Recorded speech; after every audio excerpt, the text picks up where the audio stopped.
आवाज येतो सर्व? हो, आवाज येतोय हॅलो. येतोय. हं.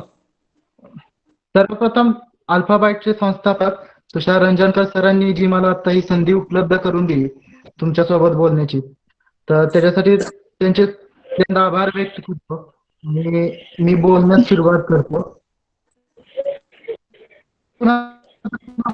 विचारू शकतात आणि मी माझं कंटिन्यू सर्वप्रथम सांगायचं म्हणजे आता खरं तर एक सर चॅलेंज सर आहे ऐका ना, माझ्यासमोर की हा. निलेश सर एक रिक्वेस्ट करतो की कदाचित तुम्ही तुमचा व्हिडिओ ऑफ केला तरी चालेल, कारण थोडा लाईट ओके. नाहीये चेहऱ्यावरती आणि मग त्यापेक्षा तुमचा आवाज आम्हाला चांगला आला पाहिजे, कारण शेवटी आवाजाने आपण कम्युनिकेट करतो. येस, दॅट इज हे चालेल.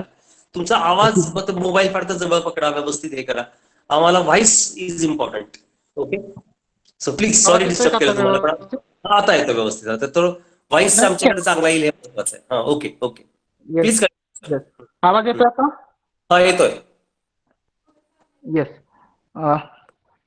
खरं तर एक खूप चॅलेंज आहे माझ्यासाठी की मला म्हणजे माझ्याच विषयी स्तुती करायची माझी स्वतःच आज. तर तुमचा प्रवास सांगायचा तर आहे आणि हा त्यात ऑटोमॅटिक येस तो म्हणजे स्तुत्य प्रवास असल्यामुळे ती स्तुती होणार आहे. अच्छा, प्लीज कंटिन्यू. नक्की. खरं सांगायचं म्हणजे माझा जन्म जो आहे तो निर्वांगी इंदापूर मधलंच एक गाव आहे निर्वांगी हे. तर तिथं माझा एक गरीब अशा कुटुंबामध्ये जन्म झाला. मी प्राथमिक शिक्षण हे निर्वांगी मधूनच घेतलं 10वी पर्यंत. त्यानंतर 11वी 12वी हे मी निमसाकारला केलं. म्हणजे बऱ्याच लोकांना माहित असेल की निमकर हे वालनगरच्या खालच्या साईडला त्या भागामध्ये येतं. आणि 12वी म्हणजे खूप खडतर गेले. म्हणजे ऍक्च्युली गावामध्येच राहायचं, जिथं रानात काम मिळेल तिकडं रानामध्ये काम करणे असेल. नंतर निर्वांगीहून निमसाकरला 7-8 किलोमीटर जे काही 5-7 किलोमीटर आहे ते आम्ही सायकलीवरती जायचं. कधी सायकल नाही मिळाली तर मग ते चालत किंवा मग बसला हात करणे किंवा ऑटोला हात करणे, टू व्हीलरला हात करणे आणि हे असं वेगवेगळ्या मार्गाने ते शिक्षण कंप्लीट केलं. 10वीला मला चांगले मार्क मिळाले होते. म्हणजे 80% मला 10वीला मिळाले होते. नंतर 12वीला पण मला 70% आसपास मिळाले होते. 12वी मी निमसाकर मधून कंप्लीट केलं आणि त्यानंतर म्हणजे त्यावेळेस माझ्या शिक्षणाला सांगायचं म्हणतं फुल स्टॉप लावण्याची वेळ आली होती की घरची एवढी गरीब परिस्थिती होती की घरच्यांनी मला सांगितलं की तू आता थांब, कारण तू घरामध्ये मोठा आहे. मला एक लहान भाऊ आहे, त्याला पण शिकायचं, तो पण खूप हुशार होता. तर विचार केला सगळ्यांनी घरच्यांनी. चुलत्यांनी मला सांगितलं की तू वेल्डरचा कोर्स जॉईन कर, काहीतरी पैसे कमवशील. आणि त्यांनी खूप माझ्या मागे म्हणजे हट्टच धरला होता की नाही तू हे करायचंच आहे तुला आता, म्हणजे दुसरा ऑप्शन नाही आपल्या घरासमोर. त्यावेळेस मग मी म्हणलं की आता काय करायचं काय नाही करायचं. म्हणजे दुधा मनस्थितीमध्ये होतो त्यावेळेस. मग शेवटी असा निर्णय झाला की मला काय केलं की घरच्यांनी सांगितलं तू काही दिवस ते डेअरी असतात, डेअरी फार्म प्रत्येकाच्या इथं असेल. त्यावेळेस सह्याद्रीच्या आमच्या गावामध्ये डेअरी होती. तर तिथं जाऊन मी काम करायला सुरुवात केलं. सुरुवातीला कोण जॉब देणार किंवा काय करणार, तर डेअरीवरती काम केलं. डेअरीवरती काम केल्यानंतर तिथं काय पैसे मिळाले त्याच्यावरती घर चालायचं. पण मनामध्ये होतं की शिक्षण आपल्याला सोडायचं नाहीये. जर शिक्षण सोडलं तर मग बेकार अवस्था होईल. म्हणजे मम्मीनं जे काय काम केलं दुसऱ्यांच्या शेतांमध्ये, तर तीच काम करण्याची वेळ माझ्यावरती पण येईल असं म्हणजे सारखं वाटायचं. कारण मी बघायचो आजूबाजूला की ग्रॅज्युएशन झालेली किंवा पीजी कंप्लीट झालेली अशी बरीच मुलं होती इकडं तिकडं. मग त्यांच्याकडे बघितल्यावर खूप भीती वाटायची कुठतरी मनामध्ये की बापरे, आपल्यावरती पण ही जर वेळ आली तर मग मात्र खूप अवघड होईल. म्हणून मी एक दिवशी काय केलं की चुलत्यांसोबत माझी भांडणं झाली आणि मी सरळ इंदापूरला निघून गेलो. एक माझ्याकडे स्टोव्ह होता आणि बाकीची माझी वह्या पुस्तकं होती आणि मी इंदापूर कॉलेजला ऍडमिशन घेतलं. आणि तिथं चांगली तर नवतामाळी नगरला आहे देवकर, तिथं देवकरांचे तिथं खोल्या आहे तिथं भाड्यानं, तिथं राहायचो मी. आणि आपल्या इंदापूर कॉलेजमध्ये मी फर्स्ट इयर बीकॉम ला प्रवेश घेतला होता. प्रवेश घेतल्यानंतर मला वाटतंय की 2-3 महिने झाले होते माझे. मी कॉलेजच्या कमवा शिकामध्ये होतो. कमवा शिकामध्ये ज्यावेळेस मी काम करायचो त्यावेळेस एक दिवशी तुषार रंजनकर सर आणि सरांनी आता सांगितलं की लाही विषयी, लेंड हँड विषयी त्यांचे जे लेंट हँड संस्थापक, इंडिया, लॉंग फॉर्म हा शॉर्ट फॉर्म लाही म्हणतो आपण त्याला, हा बरोबर. काही म्हणतो त्याला. तर त्यांचे जे संस्थापक एकच मिनिट निलेश, जस्ट तुला डिस्टर्ब करतो, एकच मिनिट निलेश. हम्म, जस्ट इतरांना माहिती असण्यासाठी, लेंड हँड इंडिया लाही ही एक अमेरिकन एनजीओ आहे आणि आपल्या इंदापूरमध्ये गेली 10-12 वर्षापासून आपल्या अनेक विद्यार्थ्यांना त्यांची ऍप्टिट्यूड टेस्ट, जसं तुमच्याही बाबतीमध्ये तुमची ऍप्टिट्यूड टेस्ट कंडक्ट आता आपण करणार होतो, पण या लॉकडाऊनमुळे वगैरे सगळं राहून गेलेलं आहे, किंवा वेगवेगळे सायन्स प्रोग्राम असतील, स्कॉलरशिप देणं असेल मुलांना. आतापर्यंत आपल्या इथल्या जवळजवळ 70-80 विद्यार्थ्यांना लाहीनी 10-15 लाखापेक्षा जास्त, पेक्षाही जास्त अमाऊंटची स्कॉलरशिप्स दिलेल्या आहेत. निलेश एक लाहीचा लाभार्थी आहे. लाहीच्या माध्यमातून त्यांनी अल्फाबाईटमध्ये JRF junior rural fellowship program हा कम्प्लीट केला. जस्ट लाही बद्दलची थोडक्यात माहिती निलेश मी दिली या सगळ्यांना. Please continue Nilesh. नंतर सर आणि लाहीची पूर्ण टीम आमच्या आय कॉलेजला आली होती आणि त्यानंतर मग त्याच वेळेस फर्स्ट इयरची बॅच म्हणजे पहिलीच बॅच त्यावेळेस JRF नावाचा त्यांचा जो प्रोग्राम होता त्याची लॉन्च करायची होती आणि पहिल्यांदाच इंदापूर हे शहर सिलेक्ट त्यांनी केलं होतं आणि त्याच्यामध्ये मग ग्रॅज्युएशन झालेली किंवा ज्यांना काहीतरी करायचंय, बिझनेस असेल, अशी ग्रामीण भागातली मुलं त्याच्यामध्ये निवडली जाणार होती.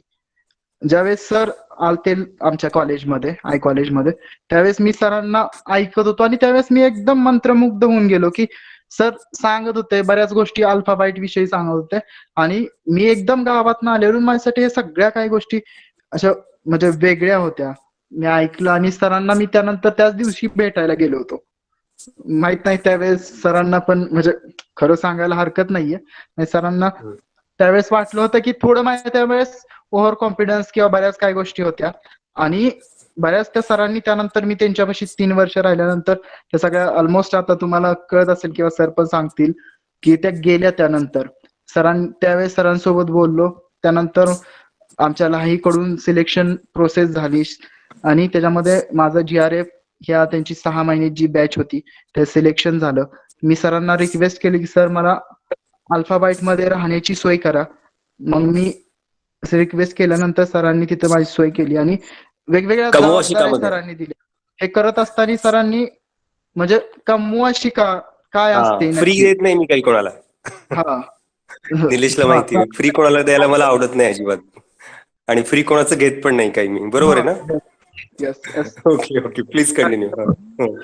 म्हणजे कमवा शिका त्यांनी करायला सांगितलं आणि त्या कमवा शिकानी जे मला घडवलं म्हणजे ते मला अख्ख्या ग्रॅज्युएशनच्या बीकॉमच्या वर्षामध्ये 3 वर्षामध्ये जेवढं काही मी शिकलो नाही किंवा आज मला उभा करण्यासाठी जेवढं बीकॉमचं काहीच नॉलेज युज होत नाही तेवढं मला तिथलं त्या कमवा शिकायचं किंवा सरांबरोबर राहिलेले ते एक्सपिरियन्स असतील किंवा त्यांचे लेक्चर्स असतील किंवा जे सर आता अल्फाबाईट मध्ये MSCITच्या बॅचला देतात किंवा बाकीच्या बॅचला लेक्चर देतात, वेगवेगळे गेस्ट आणतात तिथं आणि ते लोक जे काही तिथं शिकवतात किंवा मग प्रॅक्टिकली नॉलेज असेल कम्प्युटर मधलं, ते सगळं नॉलेज आता मला युज होतं. म्हणजे बरेच वेळा मला असा प्रश्न पडतो की मी बीकॉम कशासाठी केलं. म्हणजे प्रत्येक तुम्ही सिंपल गोष्ट लक्षात ठेवा, बीकॉमचा आपण अभ्यास घेऊया किंवा कुठल्या पण विषयाचा घ्या, आम्हाला बीकॉमला ऑडिटिंग असेल, टॅक्स असेल किंवा मार्केटिंगचे काय असतील ते शिकवतात. कधी ते रेफरन्स असतात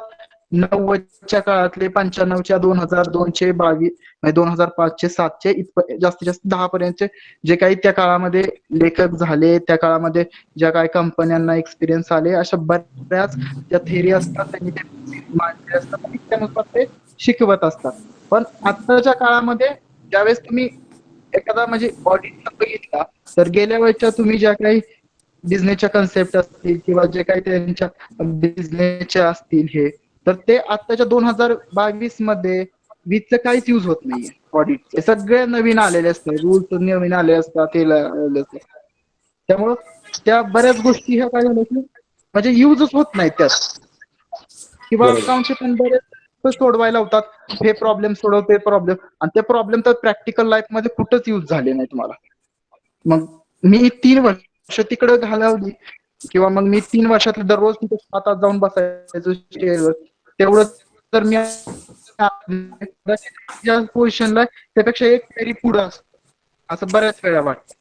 त्यामुळं आता जे काही तुमच्यापाशी मिळतंय, तर आता जरी लॉकडाऊन मुळे हे प्रॅक्टिकली बॅच घेत निलेश, निलेश, एक हा मिनिट निलेश, बरोबर बोलतोयस तू. पण कसं असतं की एक ग्रॅज्युएशन हा विषय महत्वाचा असतो कोणाच्या लाईफमध्ये. आणि हा ग्रॅज्युएशन नाही करत करत डिग्री आपण हे बाकीच्या गोष्टी घ्यायच्या असतात, कळालं का? आणि त्यामुळं ग्रॅज्युएशनला एक वेगळी व्हॅल्यू आहे. म्हणजे जसं तू कुठलीही स्पर्धा यस परीक्षा द्यायची झालं तर ग्रॅज्युएशन मस्ट आहे. त्यामुळे नाही कुठलंही मला असं ग्रॅज्युएशन. नाहीये सांगायचं. मला असं नाही सांगायचं की तुम्ही तुझा ग्रॅज्युएशन तुझा हेतू मला कळाला की टेक्निकल नॉलेज यस जे upgrade latest knowledge yes current knowledge yes महत्वाचं असतं आजच्या व्यवहारी जगामध्ये, जर तुम्हाला उभं राहायचं असेल तर. यस बरोबर आहे की नाही? यस आणि ते तुला यस अल्फाबेटमध्ये मिळाला, हा तुझा हेतू होता. मला यस निलेश एक प्रश्न तुला असं विचारायचा आहे की तू इथे माझ्या माहितीप्रमाणे कम्प्युटरचं नॉलेज घेतलंस, पण त्याचबरोबर तू इंग्लिशचं पण नॉलेज छान घेतलंस. आणि इंग्लिश त्यावेळेस आपल्याकडे इलेक्झर होतं, आता आपल्याकडे क्लिक इंग्लिश वगैरे प्रोग्राम आपण राबवतो. तर तुझ्या पुढच्या प्रवासाने मला तू इथून तू नंतर पुण्यात इव्हेंट मॅनेजमेंटला गेलास. आणि मला चांगलं बरोबर आठवतं, तू एक 2 मोठ्या प्रोग्रामला मला बोलवलं होतं. त्या तू मोठं तुमचं चालू होतं आणि गणेश क्रीडाला प्रोग्राम होता. आणि तू मला आणि मॅडमला बोलव. हॅलो, येतो का आवाज? हा येतोय. आवाज येतोय? ओके. तर माझ्या आवाज येतोय का सगळ्यांना माझा? येस. तर एका प्रोग्रामला बोलवलं होतं. आणि तो खूप छान प्रोग्राम, गणेश टिळाचा सगळा तो व्हिडिओ शूट झालेला होता. आणि टीव्हीवरती तो अनेक वेळा दाखवला. आणि तुझे सगळे ते कॅमेरामन तिथले सगळे लोक ओळखीचे असल्यामुळे टीव्हीवरती आम्ही अनेक वेळा दिसतो. मला अनेकांचे फोन आले की सर तुम्ही त्या कार्यक्रमाला होता, तुम्ही आणि मॅडम शेजारी बसलेला आहात आणि टीव्हीवरती दिसतंय. अनेक वेळा तो टीव्हीवर कार्यक्रम झाला होता. झाली या गोष्टीला 5-6 वर्ष. मला आठवतोय तो पिरियड. तर मला फक्त काय माहिती हवी आहे की ह्या इंग्लिशचा तुला इथे जे काही तू इंग्लिश शिकला किंवा JRF मध्ये काही वेगवेगळ्या आपण गोष्टी तुला शिकवल्या, त्याचा तुला इव्हेंट मॅनेजमेंट हा प्रोग्राम करताना काय फायदा झाला, ह्या प्रश्नाचं उत्तर मला हवं होतं तुझ्याकडून. Yes yes obvious. हं. ज्यावेळेस मी इलिक्झरला होतो त्यावेळेस म्हणजे काय हे पहिल्या मुलांना माझ्यावरती माहित असणं आवश्यक आहे. हा इलिक्झर ही एक स्पोकन इंग्लिश शिकवणारी एक संस्था आहे, जी पुण्यामध्ये त्यांचं मेन ऑफिस आहे आणि त्यांच्या वेगवेगळ्या ठिकाणी ब्रँचेस आहेत. आणि आपल्याकडे इलिक्झर ही इंदापूरला अल्फाबाईटला एक ब्रँच होती आणि तिथं आपण स्पोकन इंग्लिश सगळ्यांना शिकवलं जायचं. त्याच्याबरोबर हो आपण स्किल डेव्हलपमेंट वरती पण जास्त भर द्यायचो. हो हो वेगवेगळे स्किल त्यांचे डेव्हलप कसे होतील किंवा पर्सनॅलिटी डेव्हलपमेंट ह्या बऱ्याच गोष्टींवरती आपण फोकस द्यायचो. त्यावेळेस बऱ्याच गोष्टी म्हणजे स्पोकन इंग्लिश असेल किंवा मग त्याच्यानंतर आम्ही पर्सनॅलिटी डेव्हलपमेंट केलं असेल, ते मला इव्हेंट मॅनेजमेंट मध्ये असं फायदा मिळेल कारण मी ज्यावेळेस वेगवेगळ्या लोकांना मोठमोठे भेटायला जायचो किंवा हम्म. आमचे मोठमोठे इव्हेंट होते त्यावेळेस बरीच मोठमोठी तिथं सगळे व्यक्ती मोठमोठे असायचे आणि मग हो. त्यांच्यासोबत बोलायचं कसं, त्यांच्या लँग्वेज मध्ये हॅलो. त्यांना वेगवेगळी. हॅलो हॅलो हा, काय नाही, कंटिन्यू कंटिन्यू कंटिन्यू. आवाज येतोय सगळ्यांना? हा कंटिन्यू. Yes okay. तर त्यांच्यासोबत जे बोलताना आपले स्किल लागतात किंवा तुमची बॉडीचं पण बऱ्याच वेळा मार्केटमध्ये तुम्ही कसं बोलता, कसं उभं राहता किंवा तुमचे हावभाव काय आहेत, ह्या सगळ्या गोष्टींचा तिथं विचार केला जातो आणि त्यानुसार तुम्हाला तिथे एखादी तुम्हाला ते कुठल्या प्लेसवरती उभा करायचं असेल किंवा बऱ्याच गोष्टी आहेत त्या तुमच्या बिझनेसच्या रिलेटेड खूप फायदेशीर ठरतात आणि तुमच्या साईडनं पॉझिटिव्ह असतात त्या गोष्टी. तर त्या बऱ्याच गोष्टी मला इलिक्झर मधून मिळाल्या. आणि ज्यावेळेस इलिक्झर मध्ये ह्या सगळ्या आम्ही गोष्टी शिकत होतो त्याचबरोबर आमचं प्रॅक्टिकल हे GRF मध्ये होत होतं. GRF मध्ये तुम्हाला एकदम खोलवरती ह्या गोष्टी एकदम शिकवल्या. म्हणजे त्याच्यामध्ये आमचे बिझनेस व्हिजिट असतील किंवा आमच्याकडे गेस्ट लेक्चर म्हणून पुण्यामधून वेगवेगळे लोक यायची आणि ते आम्हाला हे बऱ्याच गोष्टी ह्या शिकवत असायची. त्यानंतर आम्हाला जसं इलिक्झरला मी इंदापूरमध्ये हे सगळ्या गोष्टी केल्या, तशाच आम्ही इंग्लिशसाठी ऍडव्हान्स इंग्लिशसाठी सिम्बॉयसिसला पण आम्ही 3 महिने होतो. हो, बरोबर बरोबर. सिम्बॉयसिस तिथे मध्ये तुझं पण आम्हाला बरोबर, पुणे सिम्बॉयसिस मध्ये पण तुम्हाला एक वेगळ्या प्रकारचं ट्रेनिंग दिलं गेलं. त्यात राहायला हा विद्यार्थी सहाय्यक समितीमध्ये तुम्ही होतात. त्यानंतर तुझा येस इव्हेंट मॅनेजमेंटचा कोर्स करताना तू विद्यार्थी सहाय्यक समितीमध्ये राहायला होतास. तर विद्यार्थी सहाय्यक येस समितीमधला काही अनुभव सांगायला आवडेल? हा विद्यार्थी सहाय्यक समिती मधील अनुभव सांगायला नक्कीच आवडेल. ज्यावेळेस मी इव्हेंट मॅनेजमेंट करत होतो त्यावेळेस मला म्हणजे आम्ही प्रॅक्टिकल इव्हेंट वेगवेगळ्या ठिकाणी करत असायचो. त्यात त्या पार्श्वभूमीवरती आम्हाला समिती वेगवेगळ्या ठिकाणी संधी द्यायची. ज्यावेळेस समितीमध्ये वेगवेगळे प्रोग्राम व्हायचे त्यातील एक विद्यार्थी सहाय्यक समितीचा एक विद्यार्थ्यां माझी विद्यार्थी मेळावा हा एक प्रोग्राम असायचा. प्रत्येक वर्षी तो मला वाटतं की फेब्रुवारीच्या शेवटच्या हो रविवारी असतो. हा हो तर त्या मी ज्या वेळेस 2015-16 साली होतो त्यावेळेस मला त्या कार्यक्रमाचं पूर्ण मॅनेजमेंटचं काम दिलं आणि हो परत खूप सुंदर काम झालं होतं त्यावेळेस. हो हो आणि हो वेगवेगळ्या गोष्टी त्याच्यातून शिकायला पण मिळाल्या आणि माझे त्याच्यातून कॉन्टॅक्ट पण वाढत गेले त्या गोष्टीमधून मॅनेजमेंटच्या. बरोबर. तर मी आणि तिला मग तू माझ्यावरती जबाबदारी पण दिली वेगवेगळ्या लेवलला. हो हो हो आणि ऐक ना, हा समितीतलं तुझं हे वास्तव्य, त्याच्यानंतर तू इव्हेंट मॅनेजमेंटचा प्रोग्राम कम्प्लीट केलास, बरोबर आहे. येस आणि सर. त्यानंतर तू बेंगलोरला गेला होतास, मला वाटतं 6 महिने होता बेंगलोरला. हा किती 6 महिने महिने होतास? होतो सर. हा, 6 महिने 6 महिने जो बेंगलोरला श्री श्री रविशंकरांच्या आश्रमामध्ये तू होतास, बरोबर आहे. येस सगळ्यांना सर. तर ह्या श्री श्री रविशंकरांच्या आश्रमामधले तुझे अनुभव, तिथं काय शिकायला मिळालं? आणि येस. आत्ता श्री श्री रविशंकरांचा तू आत्ता सुद्धा एक प्रोग्राम, तू मला काल फोनवर म्हणालास की आपल्या इथल्या ओळकुंदे सरांचा इथलाही प्रोग्राम, तू इंदापूरमध्ये पण आपल्याकडे प्रोग्राम होतात श्री श्री रविशंकरांचे आपल्याच अल्फाबेटच्या बिल्डिंगमध्ये, बरोबर आहे. आणि इथल्या येस. प्रोग्रामचे कंडक्शन तू करत होतास आणि कालही तू प्रोग्राम अटेंड केलास पुन्हा तो, बरोबर. हा हा. ओळकुंदे सर घेतात आपल्या इथे, बरोबर. तर येस सर. तर मला ह्या बेंगलोर मधला, कारण शेवटी तिथं तू 6 महिने राहिलास, अनेकांना तुला भेटण्याची संधी मिळाली, अनेक वेगवेगळी ट्रेनिंग ऍग्रिकल्चरच्या बाबत तुम्हाला मिळाली. तर विद्यार्थ्यांना येस. तिथला अनुभव निश्चित ऐकायला आवडेल तुझा बेंगलोर मधला. येस. ज्यावेळेस म्हणजे बँगलोरला जायचं, कारण माझं बीकॉम झालं. बीकॉम नंतर मी पुण्यामध्ये इव्हेंट मॅनेजमेंट केलं. इव्हेंट मॅनेजमेंट केल्यानंतर पण मला ऍग्रिकल्चरकडे जाण्याची म्हणजे काय इच्छा झाली, हा सगळ्यात महत्वाचा माझ्या लाईफला टर्निंग पॉईंट होता.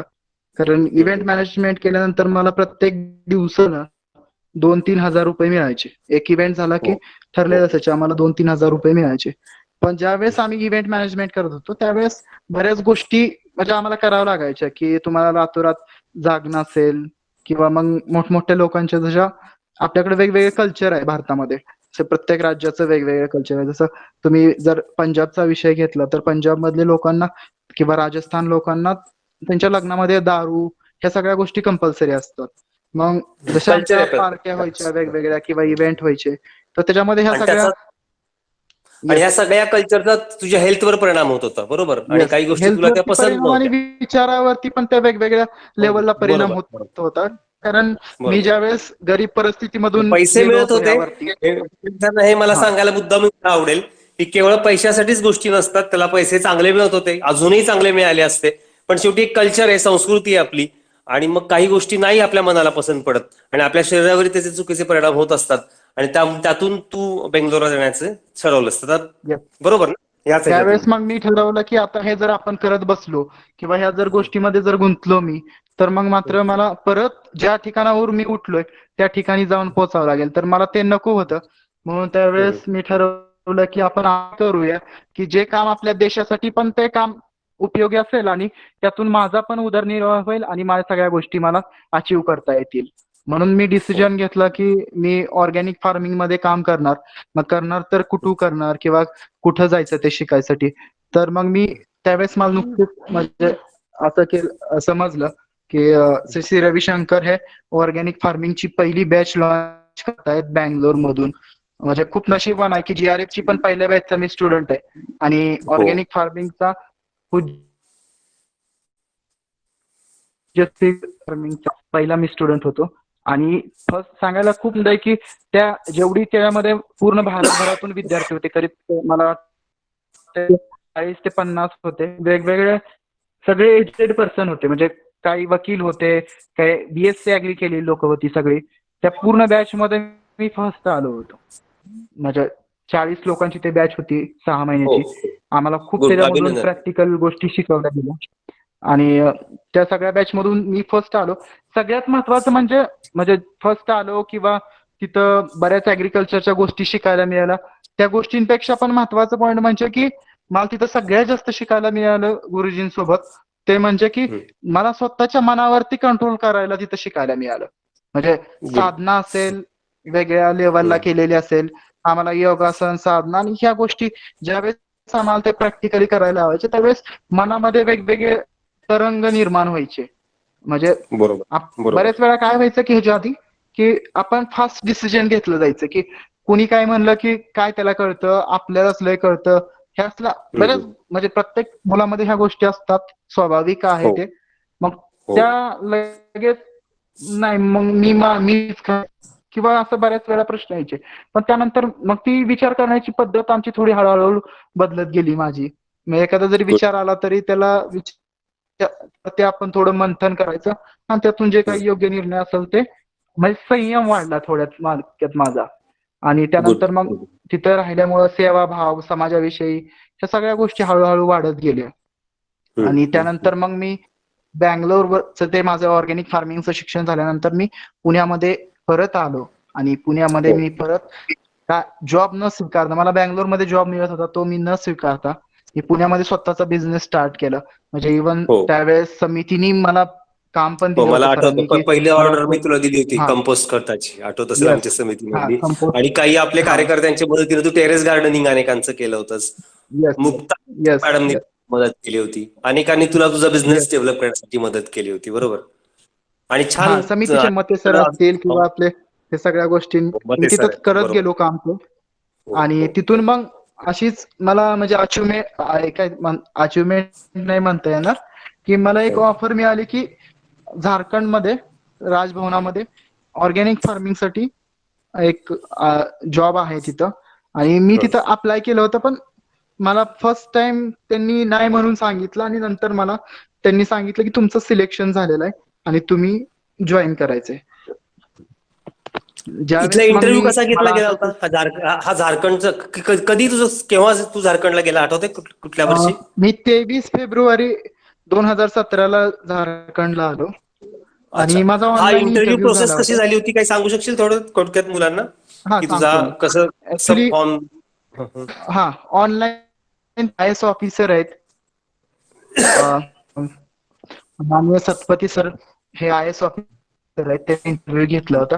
आमच्या अच्छा. बँगलोर बॅच मधून साधारण 12 लोकांचा इंटरव्ह्यू घेतला होता त्यांनी. हा म्हणजे बरोबर. आणि श्री श्री रविशंकर बेंगलोर, त्यांच्याकडून तुला हे संधी मिळाली, बरोबर? Yes yes okay okay okay. त्यातील आणि इथून म्हणजे इंटरव्ह्यू झाल्यानंतर सुद्धा तर त्याला बोलवायचं इकडं.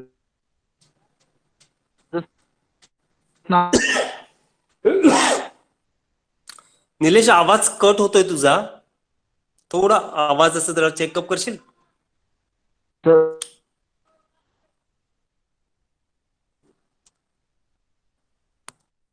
निलेश, व्हॉइस येत नाहीये.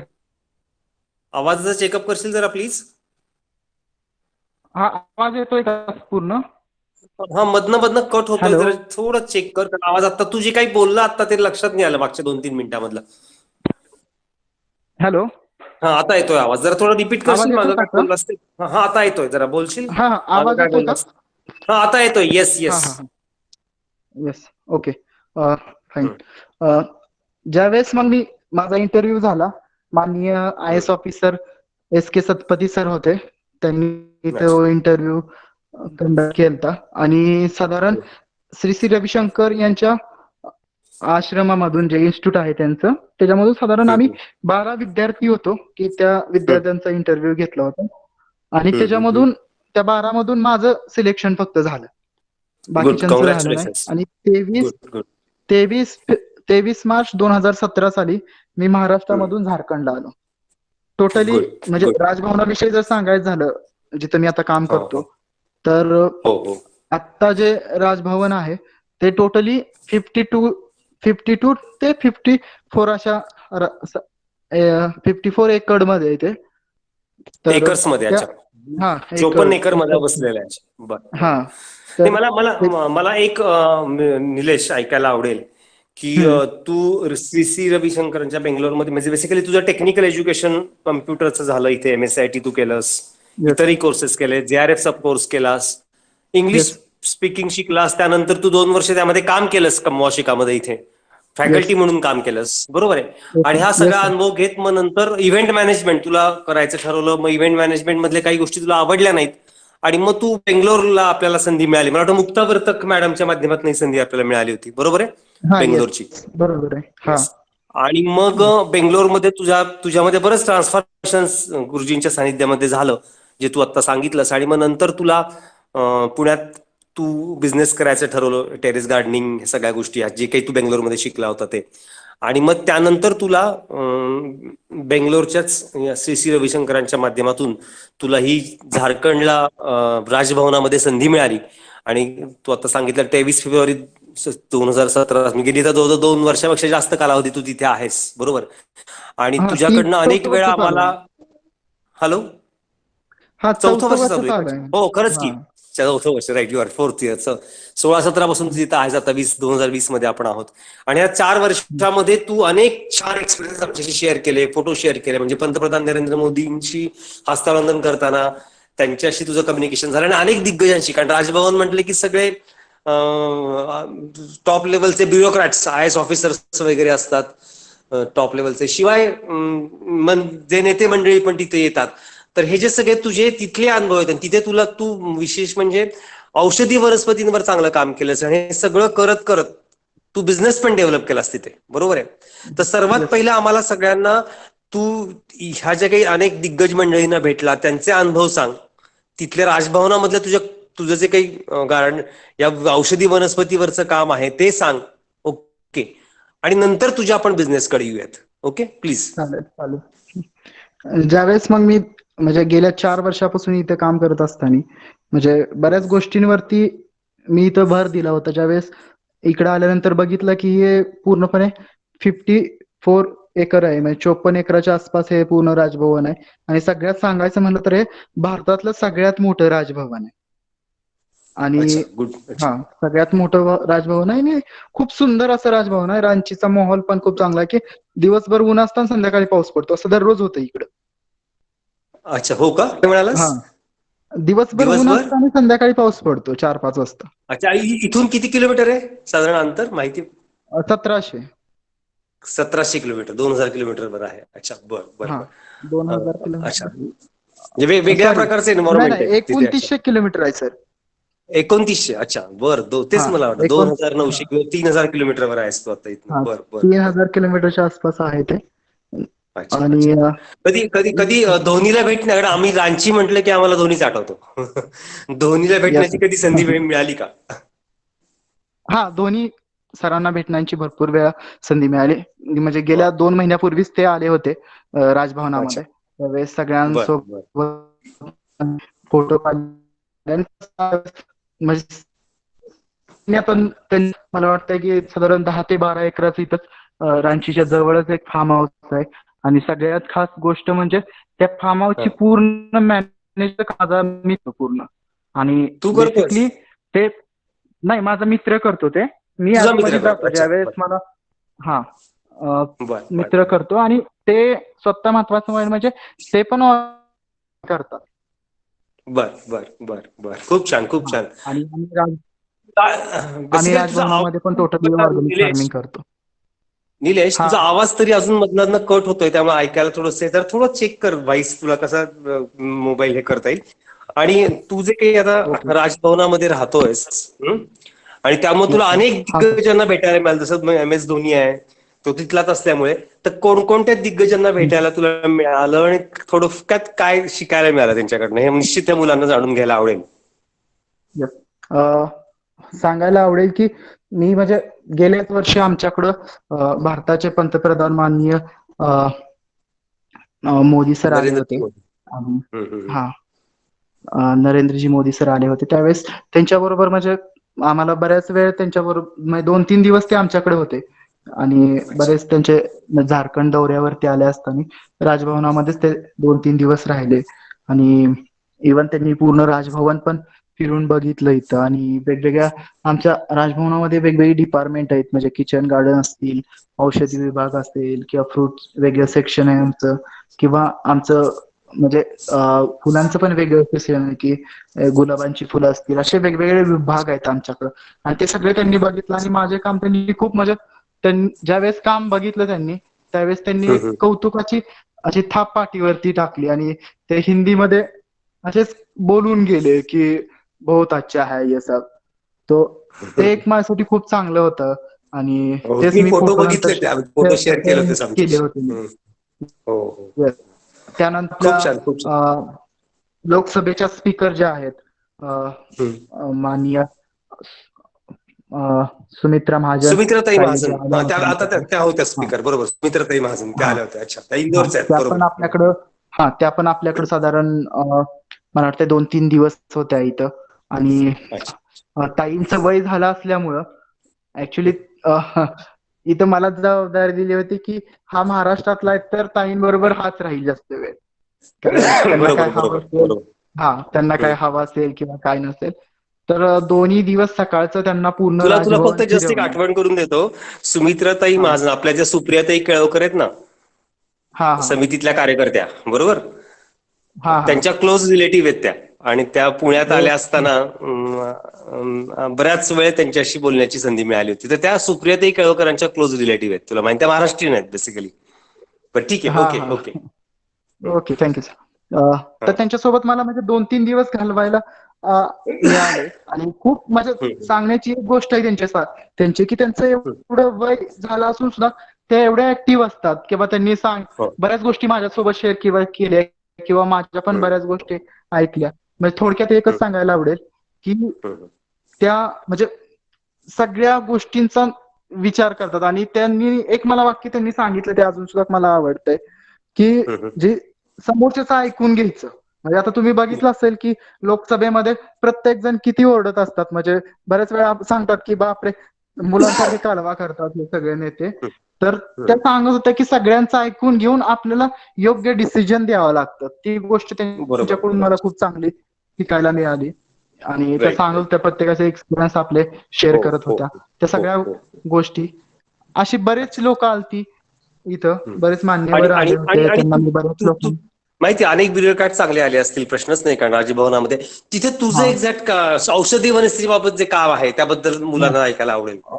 कुठल्या कुठल्या औषधी वनस्पती, ऍक्च्युली त्याची सगळ्यात व्हिडिओ मोठा आम्ही माझा बघितला रोल होता. आहे.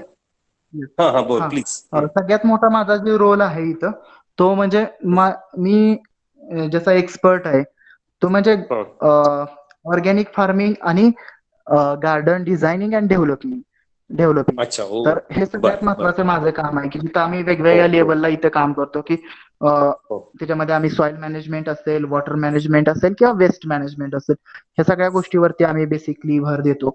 आणि त्याच्यामुळं ह्या बाकीचं जे नेचर आहे त्याला पण हम्म. त्या गोष्टी पूरक असतात. आणि साधारणच वातावरणामध्ये त्या सगळ्या गोष्टीचा इफेक्ट होत असतो. आणि बऱ्याच हो गोष्टी आहेत हो की ज्याच्यामुळं जीवजंतूचा असेल किंवा तुमच्या खाण्यावरती पण त्या सगळ्या गोष्टींचा फरक पडतो. हो. ऑर्गॅनिक निश्चित फार्मिंग आम्ही निश्चित. ह्याच्यासाठी करतो की आजकाल लँड आणि केमिकलमुळे सगळं. येस. बरोबर. मला वाटतं निलेश, याला लँडस्केपिंग म्हणतो आपण, की कशा पद्धतीनं सगळं हे ऑर्गनाईज करणं पूर्ण, बरोबर आहे ना? जे हॉर्टिकल्चरच्या अंतर्गत येतं. आपण एक बेसिकली तुमचा गार्डनिंगचा भाग त्याला तुम्ही जर एक म्हणजे त्यामध्ये बरेच लँडस्केपिंग मध्ये वेगवेगळे विभाग आहेत. म्हणजे ते सिमेंट वर्क पण येतं आणि ह्या सगळ्या गोष्टी येतात. आमचं पूर्ण लँडस्केपिंग म्हणता येणार नाही कारण ह्याच्यामध्ये फार्मिंग आहे. त्याच्यामुळे फार्मिंग आपण आहे. अच्छा. बरं येस बरं. हा म्हणजे बरं आमच्याकडे कसं बरं. फ्रूट फार्मिंग होतं, मशरूम हो हो असेल किंवा हो हो हो. आमच्याकडं फिशरी पण आहे. म्हणजे आमचे अच्छा. वेगवेगळे डिपार्टमेंट आहेत. म्हणजे गव्हर्नरला बरं. जे काही लागतं खाण्यासाठी, हो हो म्हणजे हो. तुमचे फळांमध्ये असेल किंवा भाज्यांमध्ये असेल किंवा तुमचे हम्म. मशरूम असेल, म्हणजे पक्ष्यांची अंडी असेल किंवा मांस असेल, ह्या सगळ्या त्याचं गोष्टी आम्ही कल्टिव्हेशन तिथंच केलं इथेच जातं. तयार करतो. यस, हो हो. सगळं इथं अच्छा. आम्ही करतो. बाहेरून काहीच आम्ही खरेदी करत नाहीये बेसिकली. बरोबर आणि हे बरोबर सगळं बरोबर. सांगायला महत्वाचं आहे की मी हे सगळं ऑर्गॅनिक असतं. एकही केमिकल आम्ही युज करत नाही. मी म्हणजे जस्ट तुला इव्हन एक आमच्याकडं सांगू. खूपच छान, बरोबरच आहे, मला लक्षात आलं माझ्या. बोल बोल बोल, तुला बोलायचं आहे, बोल. हा इव्हन आमच्याकडं म्हणजे 3 गोष्टी आम्ही ज्याच्यावरती भर देतो ते मला सांगायला आवडेल. एक सॉइल मॅनेजमेंट म्हणजे आम्ही आमच्या मध्ये मॅनेजमेंट मध्ये आमच्याकडं दररोज 4 ते 5 गाड्या झाडांचा पाला पडतो. तो आम्ही एकही बाहेर नगर निगमला देत नाही. सगळं कंपोस्टिंग आम्ही इथं बनवतो. सगळे आमचे बरोबर. 15-20 युनिट आहेत कंपोस्टिंगचे. त्याच्यामार्फत आम्ही अच्छा. ते कंपोस्टिंग बनवतो. त्यानंतर सगळ्यात महत्वाचं माझ्यामध्ये वॉटर मॅनेजमेंट. आमच्याकडे साधारण 15 ते 20 रेन वॉटर हार्वेस्टिंगचे वेगवेगळे प्लॅन्ट आहेत. आणि वा. एकही बूंद आम्ही पाण्याचा आमच्या वाया घालवत. राजभवनातून बाहेर जाऊन देत नाही. ओ, ग्रेट बाहेर ग्रेट जाऊन ग्रेट. देत हे नाही फार पावसाच्या महत्वाचं पाण्यात. आहे. रेन हा हार्वेस्टिंग तर हा त्या अतिशय सगळ्या महत्वाचा विषय गोष्टीचं आहे, कारण पाण्याचं महत्व. बरोबर, बोल बोल. तर सगळ्या गोष्टी आम्ही इथं म्हणजे एकदम काटेकोरपणे मी लक्ष मला देतो. मला आणि मला फक्त एक तुला साधारण आमच्या एक सांगायला ऐक ना निलेश, जस्ट 2-3 महिन्यापूर्वी फेब्रुवारी मध्ये मी दिल्लीला गेलो होतो आणि राष्ट्रपतींचं मोगल गार्डन माहिती असेल तुला. हा येस, ते फेब्रुवारी ते मध्ये फक्त खुलतं एकच म्हणजे महिना ओपन आम असतं. पब्लिक. आता एकच हा महिना ओपन असतं वर्षभरामध्ये, बाकी ते क्लोज असतं पूर्णपणे. आणि हा सुदैवाने ती जायची संधी मला मिळाली, कारण यश तिथे होता दिल्लीमध्ये. आणि मग त्यांनी हो. 2 महिन्यापूर्वी, मी 2-3 महिन्यापूर्वी गेलो होतो.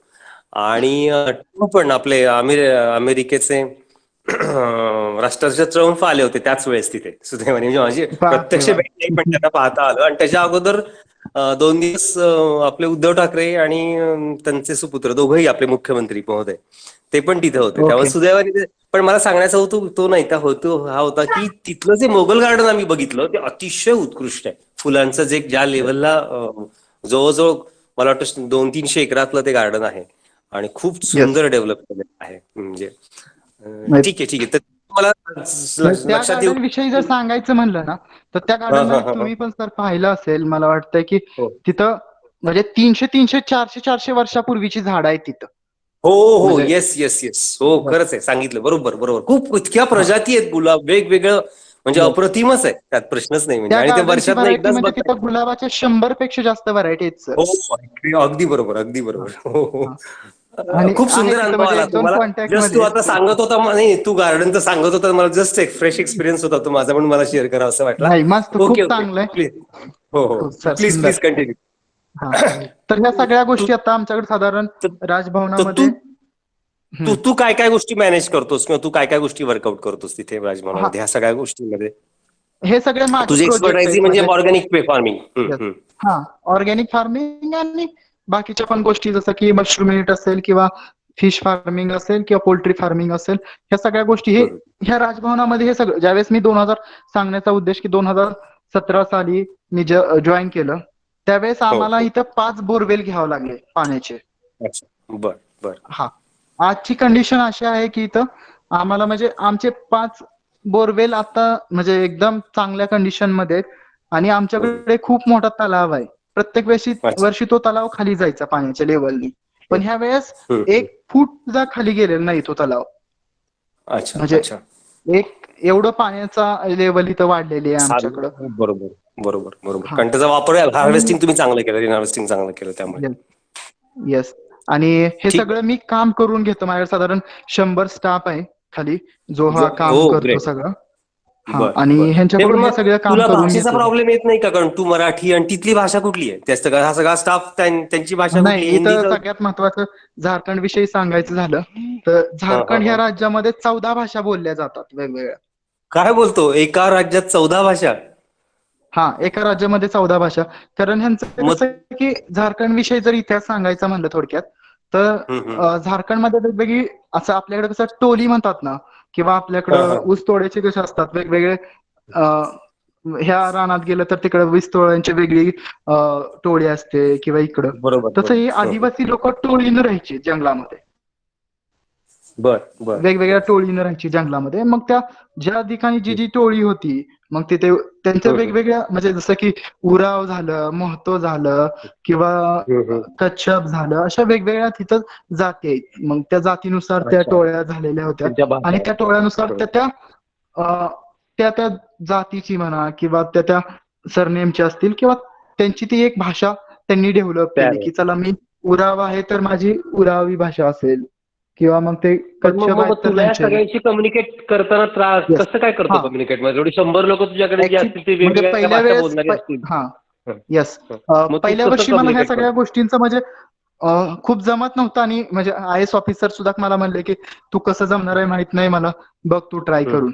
पण हं. बेसिक माझं हिंदी असल्यामुळं थोडंफार, हं. हं. आणि इकडं आय एस ऑफिसर ते हिंदी बोलतात सगळे.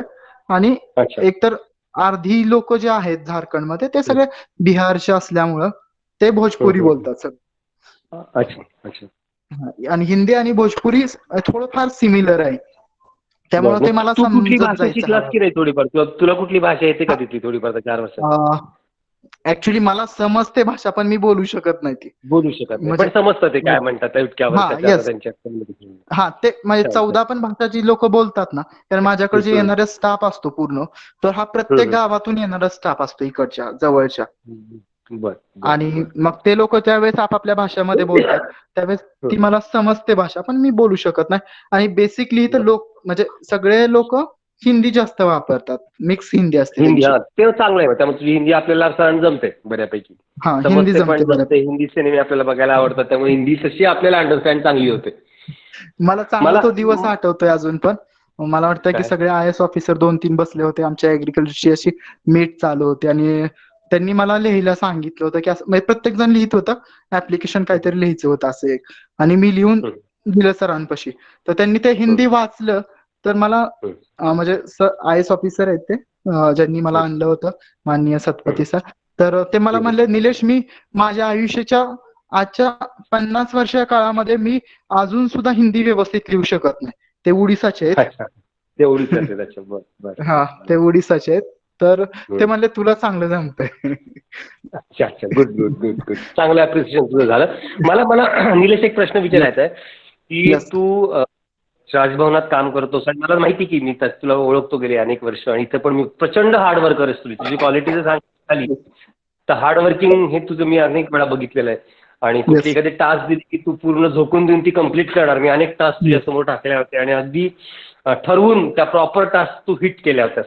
तर आता येस. कोणकोणते टास्क आहेत मला सांगायचं. मला हे काय सांगायचं काय मला, की मला प्रश्न तुला ह्या दृष्टिकोनातून असं विचारायचा आहे येस. की तू हार्डवर्किंग आहे सगळं आहे. राजभवनात 6-7 तास काम सांभाळून जो बिझनेस तू पुण्यात चालू केला होता, तो बिझनेस तू कॅरी फॉरवर्ड केला आणि त्या बिझनेसमध्ये तू आता चांगलं यश मिळवलंयस, त्याबद्दल तुझं अभिनंदन. तर तुझ्या बिझनेस विषयी, कारण काय मराठी मनुष्य म्हटलं की नोकरी, एक नोकरी मिळाली, गव्हर्नमेंटचा जॉब मिळाला की बास, खूप झाल्यासारखं वाटतं लोकांना, कळलं का? कारण पण बरोबर. अशा मानसिकतेत न राहता तू स्वतःचा एक छान बिझनेस सेट केलास आणि छान पद्धतीनं तो बिझनेस आज चाललाय. अनेक त्याबद्दल मी ऐकलंय की खूप चांगला टर्नओव्हर तुझा आहे. तर तो बिझनेस तू तिथे कसा सेट केलास आणि तुझ्या बिझनेस विषयी ह्या विद्यार्थ्यांना पण जाणून घ्यायला आवडेल की जॉब करत करत 6-6 तास जॉब करणं आणि उरलेल्या वेळात, कारण तुला माहिती तू 12-12, 15-15 तास काम करणारा मुलगा आहेस, मी बघितलेलं आहे, कळालं का? तर ऍक्च्युली कसं तू माझा हे जॉब जो आहे म्हणजे बोल अ, बोल बोल. हा, सॉरी मी डिस्टर्ब करतोय, मी कंटिन्यू नाही रे, बोल करतो. बोल. अ, हो. हा, म्हणजे माझा जॉब म्हणलं तर माझा 24 तासांचा जॉब आहे. ऍक्च्युली बर गव्हर्नर हाऊस म्हणलं की ते काय येतं की तुमचा तिथं क्रिएट म्हणजे धरला जात नाही की तुम्ही इथं 8 तास येऊन जॉब करायचं. तर म्हणजे तुम्ही घरातले एक सदस्य आहात आणि ओ तुम्हाला अच्छा इथं अच्छा. ज्या वेळेस ऑर्डर होईल त्यावेळेस तुम्हाला तिथं कामावरती हजर राहायचं, असं असतंय. बर, मग हे म्हणजे आता हे जर करून सांगितलं काय झालं गव्हर्नरने तुला? मला ये, तर त्यावेळेस हं, हं. यायचं. तर असं आम्ही बर. काम करतो. त्यातून मला हं. म्हणजे आम्हाला शनिवारी आणि रविवारी सुट्टी असते.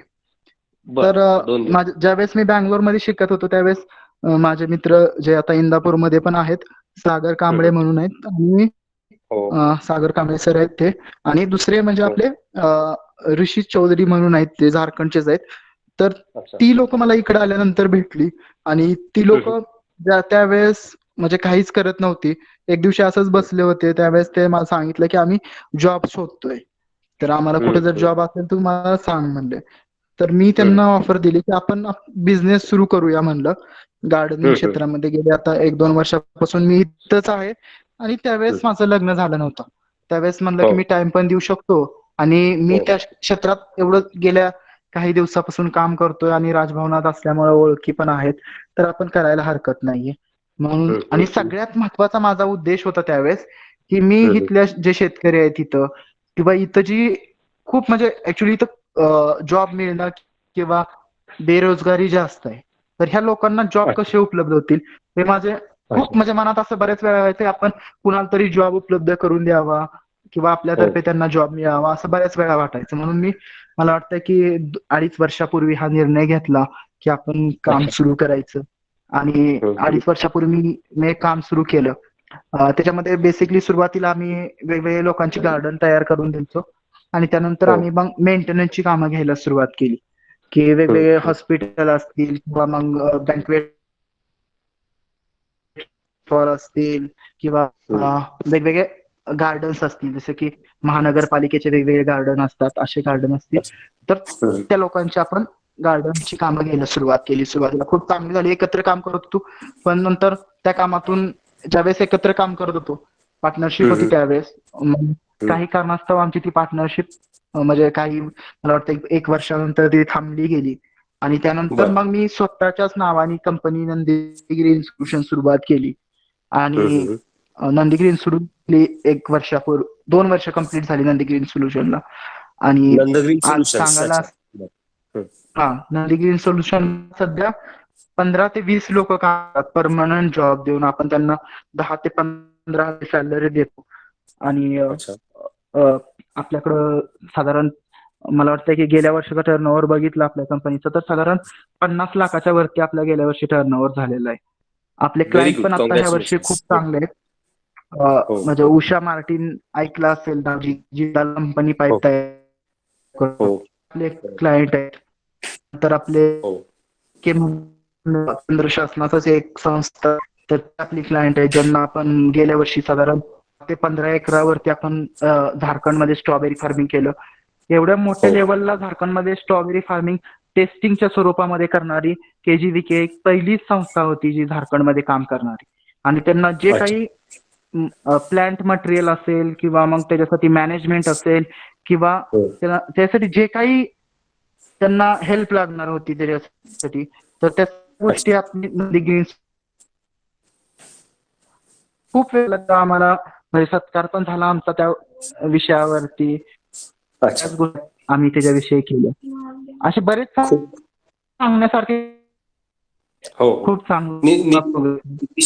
निश्चितच निलेश, हा तुझा सगळा हा जो प्रवास आहे हा मी स्वतः बघितलेला आहे. आणि तू काय स्थिती म्हणजे तसा तू वयाने तसा फार काही नाही, म्हणजे जसं आता तुझं मागच्या वर्षी लग्न झालं, मी आलो होतो बरोबर आहे ना.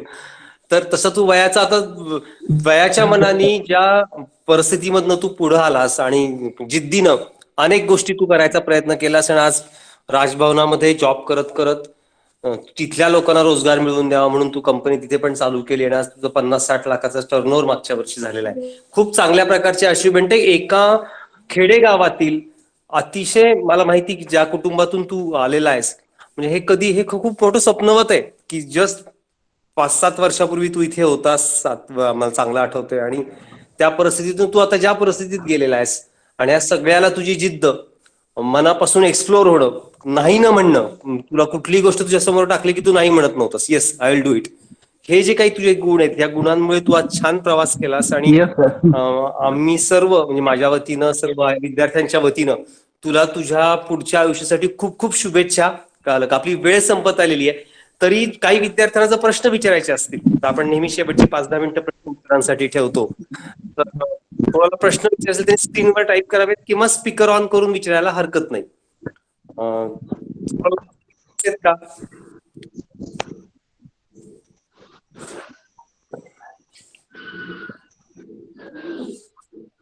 जर स्क्रीनवर निलेश तुला स्क्रीन दिसत असेल ना? हा हॅलो निलेश. हा दिसतंय सर मला. दिसते दिसते. अच्छा अच्छा अच्छा. अनेक जण तुझ्या हॅलो. गायडन्स बद्दल थँक्यू म्हणतायत. कळालं का?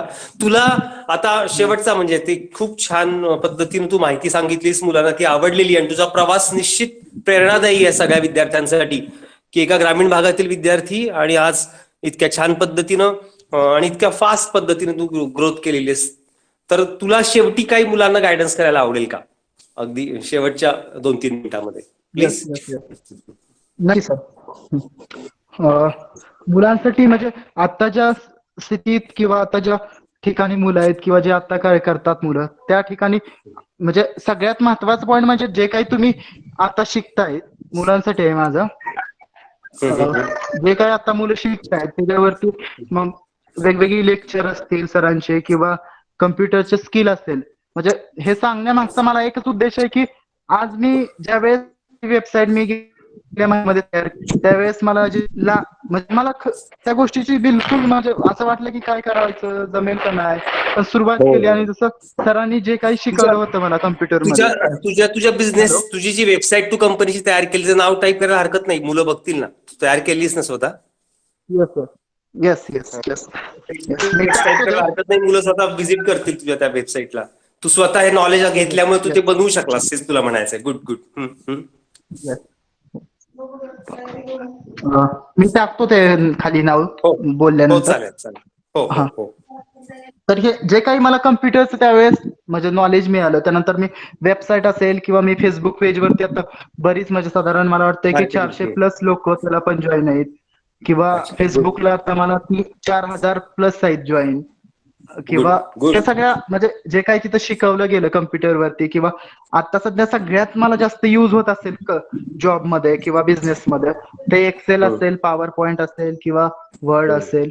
ह्या सगळ्या गोष्टीचा मला म्हणजे आताच मला म्हणजे आता एक मला आदेश मिळाला होता. आम्ही ऑफिसमध्ये बसलो होतो, म्हणजे ज्यावेळेस मी जॉईन होणार होतो त्याच्या अर्धा तास जगताप सरांनी मला फोन केलता आणि त्यावेळेस मी कम्प्युटरवरतीच होतो. तर ह्या सगळ्या गोष्टींचा मला भयंकर युज होतो म्हणजे, आणि फायदा पण होतो त्याच लेवलला. खूपच छान. तर मुलांना काय सांगायला आवडेल तुला?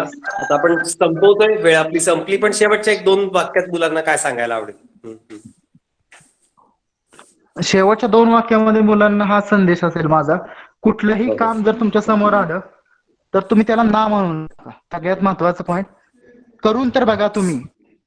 यश अपयश किंवा ते सक्सेस होईल नाही होईल ही गोष्ट पुढची असते, जी काय असेल. किंवा बरोबर. साधं उदाहरण द्यायचं तर सर तुम्हाला दररोज सांगत असतील मुलांना हे करा, एकदा फक्त करून बघा, म्हणजे त्यातून आनंद मिळेल किंवा नाही मिळेल, कितपत मिळेल, ही सगळी गोष्ट तुम्ही पुढे सोडून द्या. म्हणजे बरेच विद्यार्थी किंवा मी पण त्या दशेत होतो त्यावेळेस म्हणतात की हे काय यूज आहे सर, हे व्हिडिओ बघायला सांगताय, म्हणजे बरेच कशाची व्हिडिओ असतात किंवा बरेच फिल्म असतात छोट्या छोट्या, पण त्यावेळेस त्या आपल्याला इम्पॉर्टन्स त्याचे कळत नाहीत त्यावेळेस. पण नंतर तुम्ही ज्या वेळेस आयुष्यामध्ये एक एक पायरी चढायला लागतो आपण, त्यावेळेस ते खूप यूज होतं. सांगण्याचा महत्वाचा उद्देश, जे समोर येईल ते तुम्ही करा, सोडून देऊ नका, मग ते काहीही काम असेल. आणि सगळ्यात महत्वाचं, स्वतःच्या मनाला शांत ठेवण्याचा प्रयत्न करा. एकदम तुम्ही जेवढं तुमचं मन शांत असेल तेवढं तुम्ही चांगल्या पद्धतीने विचार करू शकता, आणि चांगल्या पद्धतीने विचार केलेला हा रिझल्ट पण चांगला येतो. तर हे सगळ्यात महत्वाचं आहे. खूप छान. खूप छान निलेश. तुझं बिझी शेड्यूल आहे, तुझा बिझनेस चालू आहे, तिथे पण तुला 24 तास ड्युटी असते आणि वेगवेगळ्या गोष्टी तू तिथे करतोयस. यातून तू आज वेळ काढलास आणि मुलांशी बोलण्या जो गायडन्स केलास, मलाही नवीन गोष्टी यात अनेक गोष्टी समजल्या, कळालं का? तर तुला तुझ्या फ्युचरसाठी खूप खूप हा सर, शुभेच्छा. सर्व अल्फाबाईट परिवारातर्फे, सर्व या विद्यार्थ्यांतर्फे तुला खूप खूप शुभेच्छा देतो. Okay, thank you sir. पुन्हा असंच आपण भेटूयात. अजून चांगली प्रगती तुझ्याकडनं व्हावी अशी अपेक्षा व्यक्त करतो. आणि आपण थँक्यू आता सर. थांबूयात, लॉग आउट व्हायला हरकत नाही. खूप खूप धन्यवाद निलेश सर. थँक्यू. आता जे विद्यार्थी प्रेझेंट आहेत त्यांना फक्त एक, आता हा संपलेला आहे. तुम्हाला माहिती का, डिजिटल लिडरशिप प्रोग्राम जो होता तो हा साधारण 2 आठवड्यांचा होता आणि आज त्यातला तसा शेवटचा सेशन होता. आपण उद्या जसं एक आपण पीडीएफच्या फॉर्मॅटमध्ये एक प्रश्नपत्रिका टाकणार आहे आणि टोटल 15 दिवसामध्ये तुम्हाला त्याबद्दलची काही क्वेश्चन्स त्यामध्ये असतील, आणि जे जे विद्यार्थी ते क्वेश्चन प्रॉपरली सोडवतील आणि सबमिट करतील त्या सर्व विद्यार्थ्यांना त्यांचं ई सर्टिफिकेट त्यांच्या लॉग इन मध्ये मिळणार आहे. तर तुम्हाला ई सर्टिफिकेट हवा असेल तर तुम्ही एकतर हे प्रोग्राम अटेंड करणं, व्हॉट्सअप ग्रुप अटेंड करणं, आणि त्यानंतर त्याचे जे क्वेश्चन आन्सरचा जो तुम्हाला आता शीट दिलं जाईल, उद्या सकाळी ते टाकलं जाईल, ते सगळ्यांनी सोडवायचं आहे आणि मग नंतर ते तुम्ही सबमिट करायचं. त्या संदर्भातली एक नोटिंग, ऑडिओ आणि टेक्स्ट नोटिंग तुम्हाला आज संध्याकाळी किंवा उद्या या ग्रुपवर बघायला मिळेल. ओके, तर आता आपण थांबूयातच, आपली वेळ झालेली आहे. उद्या सुट्टी असणार आहे. सोमवारी MSCITच्या बॅचच्या बरोबर आपण भेटणार आहोत. खूप खूप धन्यवाद. Okay, thank you.